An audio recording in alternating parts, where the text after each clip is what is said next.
ito pero hinuhugasan ko lang ulit. Ito nga yung nirequest niya kagabing uulamin niya ngayon. At dahil kumukulo na rin yung tubig na pinakulo natin, eto't nagsali na rin ako dito sa aking tasa. Hindi talaga makukumpleto ang umaga ko kapag hindi ako nakainom ng maligamgam na tubig. Ito na kasi yung pinakakape ko. Subukan nyo rin ito mga ate dahil maganda nga ito sa ating katawan. Ito nga't sabi ng kapatid ko siya na raw yung magsasaing para daw itong uulamin na lang niya yung aking gagawin. Siyempre gawa naman tayo ng isang masarap na sauce. Bali dito sa isang lagay, naglagay lang ako ng mayonnaise, isang kutsarang oyster sauce, isang kutsarang soy sauce, maraming pamintang duwag-duwag, at yung 4 na kalamansing hiniwa natin. Salain lang yung buto dahil baka tumubo yan sa tiyan natin.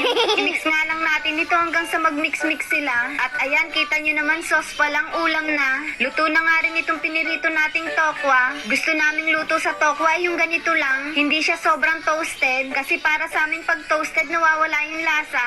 At sa same pan, binawasan ko nga lang ito ng mantika. At dito ko na rin gigisahin yung sibuyas at 2 klase ng sile. Mas masarap nga sana kung sa margarine natin igigisa. Kaya lang wala na pala kami nito sa bahay. At hindi nga nakabili kagabi. Ngayon naman ay sarado pa yung tindahan. At nung okay na nga yung ginigisa natin, inihalo ko na rin dito yung pinirito nating tokwa. Ginisa ko lang din yun ng mga 2 minutes. Pagkayari pinatay ko na yung katabi ko. Este yung kalan pala. At saka ko inihalo yung sauce na ginawa natin. At ganun nga lang kasimple, ay naluto na natin yung request na ulam na tofu sisig ng kapatid ko. Kaya ayan, naglagay na nga ako dito sa baunan niya. Inayos ko na nga rin ito para ilalagay niya na lang sa bag. At after nga nito, ay kumuha na nga rin kami ng pagkain para makapag-almusal na rin. O siya mga ate, kain tayo. Grabe, ang sarap ng pagkakaluto ko dito. Tingnan nyo nga itong kapatid ko, masayang masaya sa kinakain niya. Paborito kasi talaga niya yan. At habang inaantay ko nga siyang makagaya, ito't inilabas ko na rin si First Bite at pinunasan ko na rin. At etong ang pusa namin, balak din yatang maging vlogger. Siya nga muna daw yung magbablog sa inyo. At dahil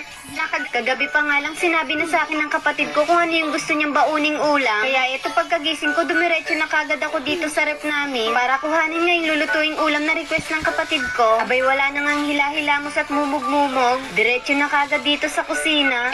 Walang ganun.